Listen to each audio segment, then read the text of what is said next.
I flew into Austin that Friday evening, barely making it through the hotel lobby before heading straight to the venue. The flight had been delayed, my shirt was wrinkled under the blazer I hadn't worn in 2 years, and I'd skipped dinner in favor of catching the last Uber out of the airport. I was tired, hungry, and more than a little irritated, but none of that mattered. Marian had asked me to be here for her firm's award ceremony. It would mean a lot, she'd said, like she was reading from a script. I wasn't sure if I believed her. The venue was one of those repurposed industrial spaces, all exposed brick and Edison bulbs. You could smell the money in the air, mingling with the soft hum of string instruments and overpoured cocktails. The kind of place where everyone looked like they had somewhere better to be, but no one wanted to admit it. I scanned the crowd from the entrance. Took me maybe 10 seconds to spot her. There she was, center stage, no surprise, glowing under the lights in an emerald dress that hugged her figure like it had been stitched on just for her. Her hair was swept back, her earrings caught the light like little flares, and her smile, well, that was the part that got me. It was the smile she used when she wanted to look warm but wasn't actually feeling it. The one that made her cheeks ache if she held it too long. And then I saw him. Tall. Tan suit.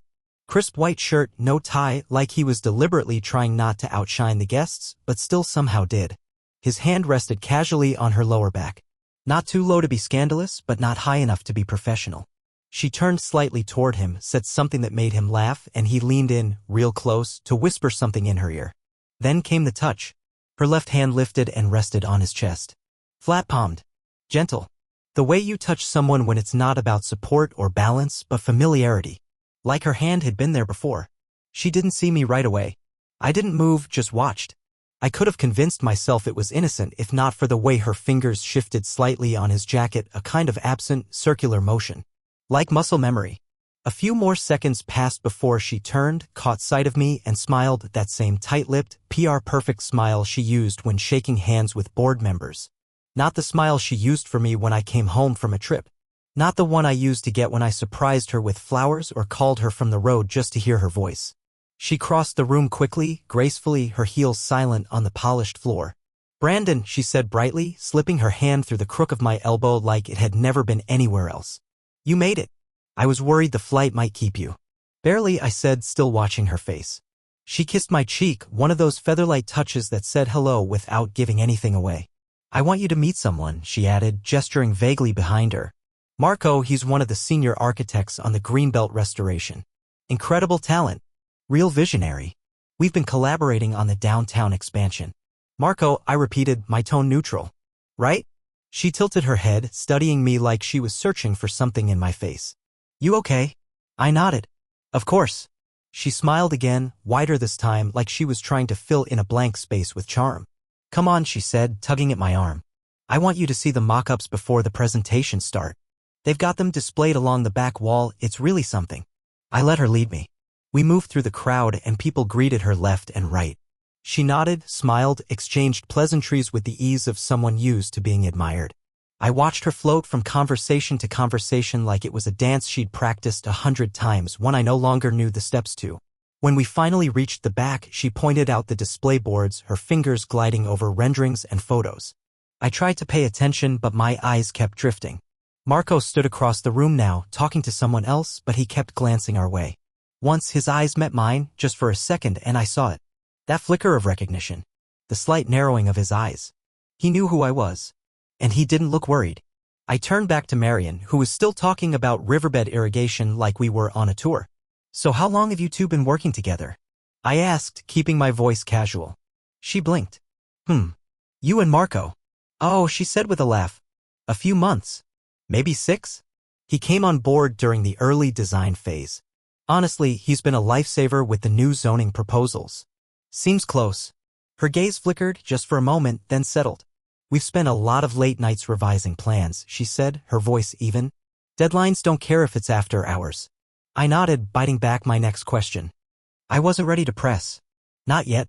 We stayed for the rest of the evening. I played the supportive husband, shook hands, smiled for pictures. Marian gave a short speech that brought the house down, praised her team, and even mentioned me, my husband, Brandon, who always believes in me even when I forget to believe in myself. People clapped. I clapped too. She squeezed my hand when she came back down from the stage, her fingers cold and damp. "You were great," I told her. "Thanks," she said. "That means everything coming from you." And yet it didn't feel like it meant anything. Later, in the cab ride back to the hotel, she leaned her head against my shoulder. Tired, she murmured. I didn't say anything. Just rested my hand on hers. She turned her hand palm up, threaded her fingers through mine. You're being quiet, she said. Long day, I replied. She nodded, then looked out the window. The city blurred past, lights smearing across the glass like paint. Her reflection stared back at me, unreadable. We didn't talk the rest of the way. Back at the hotel, she peeled off her dress with practiced movements, dropped it on the chair, and disappeared into the bathroom. I sat on the edge of the bed, scrolling through nothing on my phone, listening to the sound of water running behind the door. When she emerged, she was in one of the hotel robes, her makeup washed off, her hair pulled back. You coming to bed? She asked. Yeah, I said. But I didn't move. I waited until she'd climbed in, until the light was off and her breathing had evened out. Then I lay back and stared at the ceiling. Her hand had rested on another man's chest. Not for balance. Not for show. With memory. That was the first sign. And she made it look like nothing. But I knew better. They say hindsight is 20/20. I used to think that was just something people said to comfort themselves, a tidy phrase to make failure feel less stupid. But after Austin, it became a drumbeat in my head. A sick, rhythmic pulse that started every time I remembered a detail I had ignored. The ride back home from that trip was quiet. Marion scrolled through emails most of the time. I watched the window. We talked about the awards, the hotel, the firm's upcoming projects. All surface. All spin. Beneath it, though, my mind had already begged *N to rewind, playing back moments from the last few months that I hadn't questioned until now. Things had changed. It wasn't one big moment. It was the little things. Like how she used to text me when she was on the way home. Leaving in 10. ETA 7:45. Pick up anything for dinner? Simple stuff. And then one day she just stopped. Said she was too busy to check her phone. Said she had no signal in meetings. Claimed she'd forgotten to plug it in. And somehow I believed her or chose not to notice. She started working late more often too. Not in a dramatic way. No dramatic sighs or long-winded excuses. Just short texts, running behind. Meeting ran over. Don't wait up. Always vague. Always convenient. I remember the first night she didn't come home until after midnight. Said she lost track of time at the office. Walked in looking tired, hair up, skin flushed, smelling faintly of something I couldn't quite place, something not hers. When I asked, she laughed and said it was probably her coworker Dana's perfume. She practically bathes in it, she joked. I nodded. I even smiled. But the scent didn't fade. It wasn't floral or sweet. It was sharper, woodsy. Masculine. Cologne. Later that week, I borrowed her car when mine wouldn't start. The first thing I noticed was the smell. That same cologne, lingering in the upholstery. Stronger this time. Fresh. I rolled down the windows, drove in silence, and never mentioned it. That's how it goes at first. You dismiss it. You don't want to be that guy. The insecure husband. The one who snoops or jumps at shadows. You tell yourself to trust her. She's always been loyal. She's your wife. She's Marion. But your gut? It keeps score. She bought new lingerie around the time too. I found the tags in the trash. Pricey stuff, silk, lace, dark red and navy. Not her usual taste. Not for comfort. Not for me. We hadn't been in * made in weeks. She said she was stressed. Said she was tired. Said work had taken over her brain. And I believed her because I wanted to. She started taking showers at odd hours too. Used to be a morning thing. Routine. But now sometimes I'd wake up at 2 a.m. and hear the water running. She'd slip back into bed with damp hair and cold skin, whisper something about being restless. I never pressed. I didn't want to seem suspicious. But every drop of water sounded like a warning bell. She started using new phrases too. Catchy idioms she'd never used before. It is what it is. That's a big ask. Circle back. Phrases that didn't come from our world, from my world. Phrases that felt foreign coming from her mouth. Sometimes when she spoke, I could almost hear someone else in her voice. She started wearing earrings again. Gold ones. Simple, elegant, and always the same pair, even on casual days. When I asked, she just said she liked how they made her feel put together. But she used to say earrings were annoying. Said they made her ears sore. That was back when she didn't need them to feel seen. And then there were her notifications. One night while she was in the shower, her phone lit up on the nightstand. I wasn't trying to snoop. I just glanced. There were 3 unread messages. One from someone saved as M. No last name. another from a contact named Consult Lead, and one more from an unsaved number, all time-stamped around 11 p.m. I didn't open them. I didn't have to. Later that week, she left her laptop open. Usually, she took it everywhere, said it had sensitive files. But this time, she left it sitting on the kitchen island while she stepped outside to take a call. I didn't touch it, just looked at the tabs she'd left open. Google Maps, a location across town I didn't recognize. Bookmarked, labeled Studio. There was also an Amazon tab for a leather weekend bag. Men's style. I asked her that night, casually, if she was still planning that spa weekend with Dana. She blinked once. Oh, yeah. Just waiting on Dana to confirm the dates. You thinking of getting new luggage? I asked, keeping my tone light. She smiled without looking up from her phone. Mine's falling apart. That weekend, I checked the studio address. It wasn't a spa. It was a shared workspace, a converted loft for architects and designers. Marco's name was listed on the building directory, alongside a half-dozen other firms. That's when I stopped pretending. I began keeping quiet track of things, dates, messages, patterns. Not because I wanted proof. I already had that. What I wanted was clarity. I wanted to understand how long I'd been living beside someone who had already left. She still kissed me on the cheek before leaving in the mornings. Still asked if I wanted anything from the store. Still said, "Love you," as she stepped out the door. But it sounded less like a declaration and more like a habit. Like she was saying it so she wouldn't forget what it was supposed to feel like. I started answering with, "You too." I couldn't bring myself to say the words back. One night I couldn't sleep. I walked into the kitchen to get a glass of water. Her phone was charging on the counter. She'd left the screen on, something she never did. I glanced once, twice. One message stood out. "Hope you got home safe.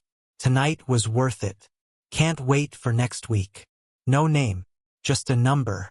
I stood there for a long time, holding the glass, watching the screen dim. She came downstairs a few minutes later, startled to see me. "Couldn't sleep," I said. She smiled tightly. "Me neither." We didn't say anything else. Just stood there like strangers occupying the same square footage. The next morning, she left early. Said she had to prep for a presentation. Kissed me on the forehead. Her lips felt cold. I waited until her car pulled out of the driveway, then opened my laptop and searched the building address again. This time, I found Marco's firm website. His picture was on the team page, the same tan suit, the same smile I'd seen in Austin. There was a blurb about his design philosophy. Creating spaces that make room for connection. Connection. Yeah. It was all connecting now. Tuesday night. She hadn't come home yet. At first, I thought I'd misread her message. Late meeting, she'd said around 6. Might be home past 10. That wasn't unusual. Not anymore. But when the clock hit 11:30 and the house was still dead silent, something inside me shifted. Not a spark of anger. Not even panic. Just this hollow certainty. Like the part of me that used to doubt had finally stopped needing permission to know. I didn't text her. Didn't call. I grabbed my keys, threw on a hoodie, and headed out the door. Her office was 20 minutes across town. The drive felt longer. Every stoplight, every pause in traffic, stretched time like it was daring me to keep going. I didn't have a plan. I just needed to see. My gut was tired of whispering. It wanted proof. When I pulled into the lot, it was nearly midnight. The building was mostly dark, a few scattered lights still glowing on upper floors. But one corner office stood out, lit up like it had something to prove. Floor-to-ceiling glass, plants in the windows, and soft ambient lighting that made the space look like a showroom. That was her office. And she wasn't alone. I parked a few rows back, K** led the engine, and just sat there. First, it was hard to make out details. But then the figures shifted. 2 shadows. One taller than the other. He was standing close, closer than anyone should be at that hour in a deserted building. Marion moved first. She turned to face him, and even from a distance, even through layers of glass and shadow, I could see the way her body leaned toward his. No hesitation. No flinch. Her arms moved around his waist, and his hands slid up her back like it was second nature. Then she climbed into his lap. I didn't blink, didn't breathe. I didn't need to. The line wasn't blurry anymore. It was a neon sign, flashing right in front of me. This wasn't suspicion. This wasn't circumstantial. This was betrayal, silhouetted under recessed lighting and surrounded by the remains of a paper-strewn desk. I don't know how long I sat there. A few minutes, maybe more. Long enough to watch them pull apart, gather papers, laugh. She touched his shoulder once before they turned off the lights and stepped out of view. I didn't move. Not yet. A few blocks away, I found a 24-hour diner, the kind with cracked leather booths and coffee that tastes like burnt patience. I sat by the window, ordered nothing, and watched her building in the distance. At 12:43 a.m., they walked out. Marco's car was waiting at the curb, engine running. He opened the passenger door. She slid in. No rush. No secrecy. Like this was just another night at the office. Like I didn't exist. I let them drive away before I stood up. No dramatics. No confrontation. I didn't want that. I didn't want her excuses. I didn't want her hands waving in the air, trying to explain that what I saw wasn't what it looked like. I knew exactly what it was. By the time I got home, the house felt different. Not colder. Not emptier. Just irrelevant. She walked in an hour later, still wearing her work clothes, heels clicking softly on the tile. I didn't say anything. I was already in bed, the lights off, my back turned. She climbed in gently, whispered, "Sorry it got so late. We hit a few snags with the layout revisions." I said nothing. She shifted once, maybe waiting for a response, then stilled. And just like that, she was asleep, or pretending to be. The next morning, she made coffee like it was any other day. She asked if I wanted eggs. Told me she might be home late again. Big week at the firm. I nodded. She kissed my cheek. And I smiled. But something had changed. Not just between us, inside me. It was like stepping outside and realizing the storm had already passed. There was damage, sure, but also this strange, surreal quiet. A kind of clarity that doesn't ask permission. I went into the office late that day, closed the door, pulled out a legal pad and wrote one word at the top. Exit. Then I made a list. Not of ways to leave, of ways to stay, and why none of them were good enough. I thought about how she used to wait for me at the door, how she used to run her fingers through my hair when I was stressed, how we used to spend weekends talking about building a family, about turning the guest room into a nursery. Then I thought about that office, that laugh, her weight in another man's lap. That image didn't break me, clarified me. Later that evening, I opened our wedding album. Not out of sentiment. I wanted to see her face, the version I'd committed to, the woman who had cried during her vows, the one who once told me, no matter how hard things get, we fight together. She'd stopped fighting. And now it was my turn to stop hoping. When she walked through the door that night, I greeted her with a kiss on the forehead, asked about her day, told her I'd ordered Thai for dinner. She smiled, relieved maybe. I watched her laugh at a sitcom later, barefoot on the couch, wineglass in hand. And I felt nothing. No rage, no sadness, just distance. Like she was already somewhere else. Like I'd already let go. And she didn't even feel it. That night, I lay beside her, listening to the soft rise and fall of her breath. The same rhythm I used to find comfort in. Now it sounded like silence. The next morning I packed a small bag. Not to leave, not yet. I just wanted to see how it felt. To open a drawer, fill it with the essentials, and close it knowing I could. Felt like freedom. I kept moving through the week like nothing had happened. I laughed when I was supposed to. Sent emails. Met friends for lunch. Smiled when she mentioned Marco in passing. He's just so intuitive about city planning. She had no idea what I'd seen. Or maybe she did, and she thought I didn't have it in me to walk away. Maybe she still thought I was the kind of man who clung to hope, who forgave by default, who looked the other way because love was louder than proof. She was wrong. The next Saturday, she left early for a site visit. I waited until she was gone, then walked through the house with a notepad. Itemized everything we shared. Made notes on accounts, keys, passwords. I checked our lease. I checked my credit. I reviewed emails. I was methodical, detached. By the time she returned, I'd already scheduled consultations with 2 attorneys and emailed our accountant to separate direct deposits. She asked if I wanted to watch a movie that night. Suggested a comedy. Something light. I said sure. She curled up next to me, warm and soft, and I pretended one last time that we were still what we used to be. But in my mind, I was sitting in that car again, watching her silhouette move across an office she said belonged only to her. I'd seen enough. The thing about the end is it rarely arrives all at once. It's not a crash or a scream or even a slammed door. It's quieter than that.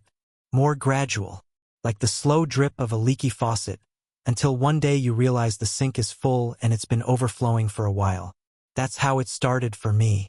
After I saw Marion with Marco, after the late nights and the hollow excuses and the lies wrapped in a smile, I stopped reacting. I didn't explode. I didn't accuse. I didn't ask for the truth I already knew. I just got organized. Step 1. Protect the essentials. First, the finances. We had a joint account, standard marriage setup. I opened a new one in my name at a different bank. Moved my direct deposit. Transferred half of the liquid savings. Just enough not to raise alarms. The rest I let sit. I didn't want to trigger suspicion. Not yet. Step 2. Documentation. I bought a cheap external hard drive and started gathering. *TS, bank statements, location data, credit card activity. I wasn't snooping. I didn't hack anything. Just pulled what was mine or what had quietly become shared. I backed up everything to the drive and stored it in a box labeled winter gear in the hall closet. She never checked the winter gear. Step 3. Housing. I started looking at rental listings during my lunch breaks. Nothing fancy, just something quiet, simple, close enough to work, far enough from memory. I found a studio above a local gallery. Wood floors, clean walls, a window that caught the morning light. Felt untouched, like a blank page. I put down a deposit. Quietly, casually. Step 4. Withdrawal. Not physical. Emotional. I stopped trying to make her laugh. I stopped asking about her day. I stopped waiting up. When she came home late, I didn't comment. When she said she was traveling for a site survey next weekend, I nodded. When she forgot our dinner reservation on Friday, I said, "Don't worry about it." It's amazing how quickly someone will accept neglect when they're the one creating it. She still kissed me on the cheek. Still said "love you" on her way out. But now her eyes darted away when she said it, like she couldn't bear to see if I said it back. I didn't.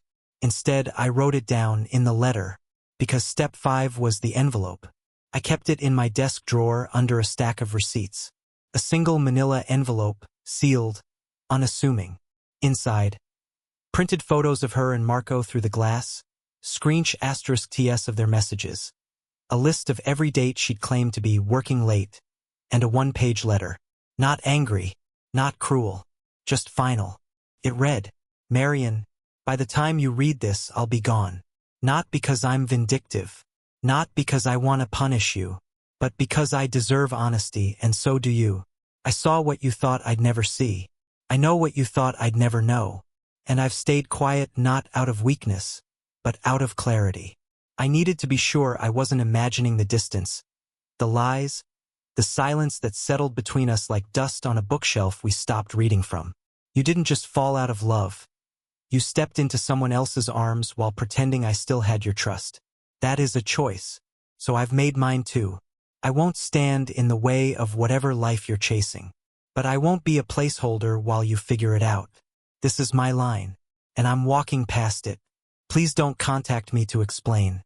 There's nothing left to say. Brandon. I read it once, then folded it back into the envelope. I didn't write goodbye, because I wasn't leaving her. I was leaving what she had become. The night before her conference, I made pasta, poured wine, played a jazz record she liked. She was cheerful more than usual, like something was finally going her way. I watched her pack, watched her text with a soft smile on her face, Watched her slip that new lingerie into the side pocket of her suitcase like it was just another item. That's when I placed the envelope on top of her clothes. Not hidden, just waiting.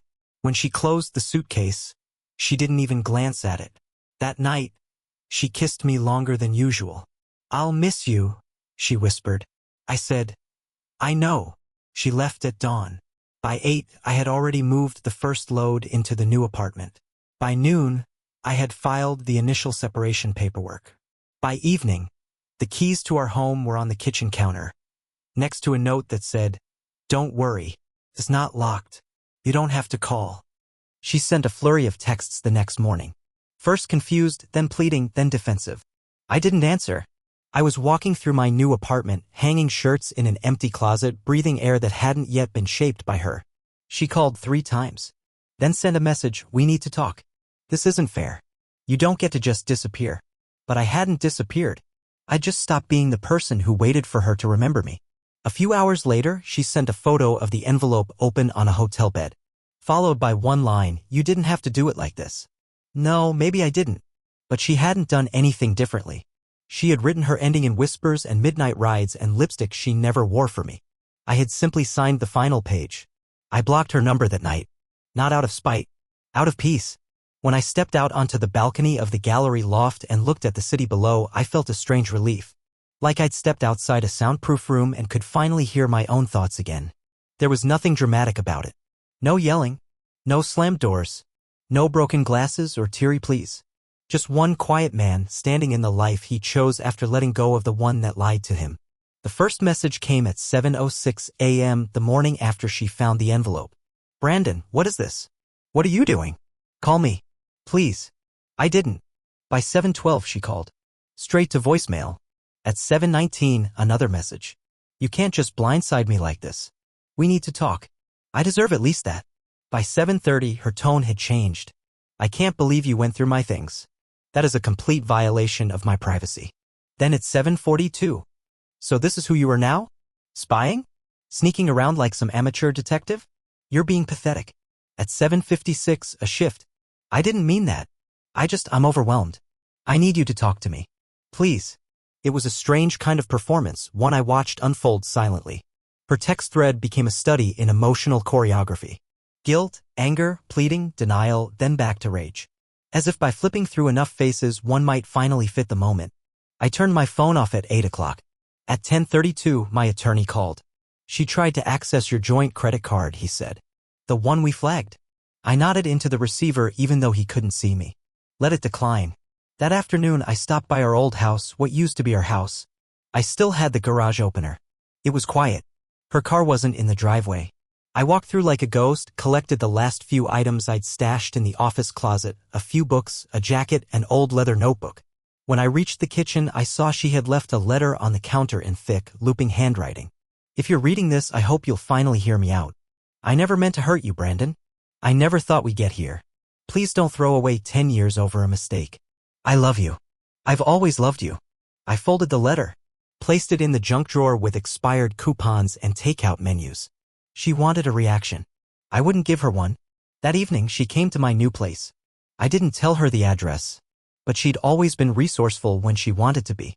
I heard the knock before I saw her. Opened the door. She stood in the hallway, makeup smeared just slightly from what looked like hours of stress crying, holding her phone in one hand, a trembling paper coffee cup in the other. "Brandon," she breathed, as if saying my name out loud might restart something inside me. I stepped aside. "You have 5 minutes." She didn't move at first, just stood there blinking like she hadn't expected to get that far.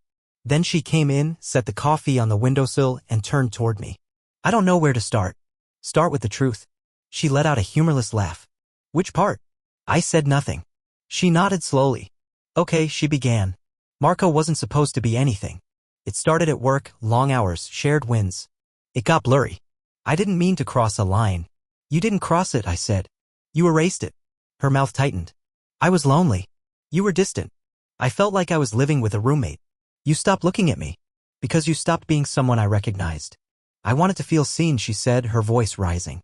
"Do you know how it feels to walk into a room and feel invisible in your own marriage?" I tilted my head. "Do you know how it feels to watch your wife with another man and realize she felt seen by him, not you?" Silence. She lowered her gaze. It wasn't love, she whispered. It wasn't anything real. I didn't want him. I just wanted something different. You got it.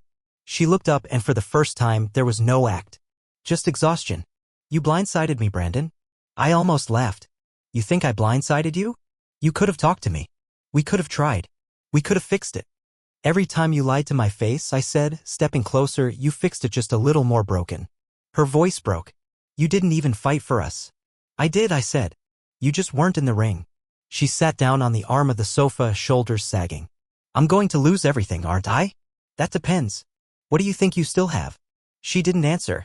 The next day, her name trended within her firm's internal communication feed. Word had gotten out. An anonymous tip to HR, rumors, whispers at the water cooler. It wasn't me. I had kept quiet. But when people build their reputations on precision and trust, betrayal isn't just personal, it's professional. Marco was quietly pulled from a high-profile project. Marion was removed from a leadership rotation. Pending investigation, the notice said. She sent me another message that evening. I hope you're happy. Everything's unraveling because of you. I didn't respond. Because it wasn't unraveling because of me. It was unraveling because truth doesn't stay buried forever. Over the next week, she tried different tactics. She came to my office. Left notes with the receptionist. Sent me a digital photo album titled What We Had. Called my mother. Yes, my mother. Said she wanted to understand where things went wrong. My mother, bless her, said, you'll have to figure that out without him. He's done picking up pieces you broke. Marion showed up at a mutual friend's birthday dinner. I was there with colleagues. She walked in like she belonged, sat across the table like nothing had happened. I just wanted to say hi, she said casually, eyes flicking to mine. I stood up.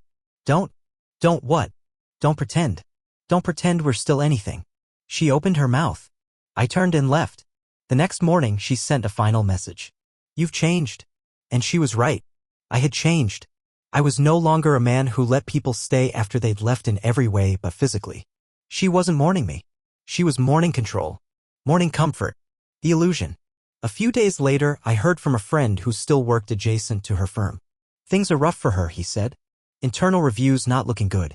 Word is she might get relocated or asked to step down. I said nothing. Because some losses don't require commentary. I wasn't rooting for her downfall. I just wasn't standing between her and the gravity she created. At night, I started sleeping with the window open. The air was cool and the city felt quieter above the gallery. There was no more pacing. No more watching the door. I stopped checking her social media. Stopped wondering what she was telling people. She could spin whatever story she wanted. But I had the only version that mattered. My version. The one where I saw, I understood, and I chose not to bleed out trying to save something already dead. After everything collapsed, the silence became a kind of medicine. I stayed in the apartment above the gallery. It wasn't big, but it was mine. No trace of her voice in the walls, no shadow of her scent in the air. I could hear the sound of the city below, not loud enough to drown me, just enough to remind me I was somewhere new. Each morning, I ran. It started small, just a few blocks. Then miles. Then longer. The rhythm of footfalls, the burn in my lungs, the way the world went quiet as I pushed forward, it grounded me. It gave my body something to do while my mind caught up. I stopped looking at photos. Deleted old texts. Unfollowed her online. One afternoon, she sent a picture of us from years ago. One of those vacation *TS where we were both sunburned and happy. The caption just read, I miss this. I stared at it for a few seconds. Then I erased it. She wasn't reaching out because she missed me. She missed certainty. Stability. The identity we'd built together that she thought she could return to like a safety net. But I wasn't her backup plan. I wasn't her stability anymore. I stopped responding. Stopped reacting. My therapist, a woman I'd met through a local grief support group, once said, sometimes the best closure is no longer needing one. She was right. There was no letter that could undo what had been done. No phone call that could stitch trust back together. My peace didn't depend on her apology. It depended on me no longer carrying her choices like they were my burden. So I set it down. And kept walking. It started with a piece of reclaimed wood. I found it behind the gallery, warped, sun-bleached, useless to most. But I brought it upstairs, sanded it down, shaped it, and turned it into a coffee table. Something about the process felt restorative.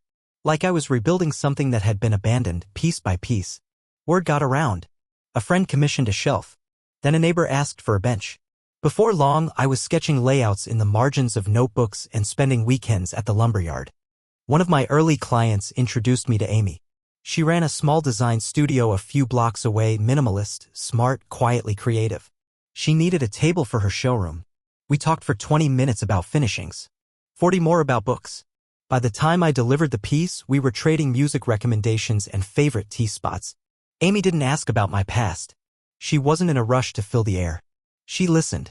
Laughed easily. She didn't flinch when I told her I wasn't looking for anything serious. "I'm not either," she said, smiling. "I'm just here." So we were just there, two people who met on a Tuesday and let time decide the rest. We'd sit by the window with the rain tapping the glass, sipping tea in quiet. Not awkward silence. Just stillness. The kind I didn't know I needed. I didn't call it love. It wasn't fireworks. It was something gentler. It was life, steady, rebuilding, real. And it was enough. That night in Austin, when I arrived to support Marion, I'd watched her support someone else. In losing that moment, I lost everything I thought I understood about loyalty, about us. But in the ashes of that night, I found something far more important. I found myself. And this time, I wasn't going to lose him again.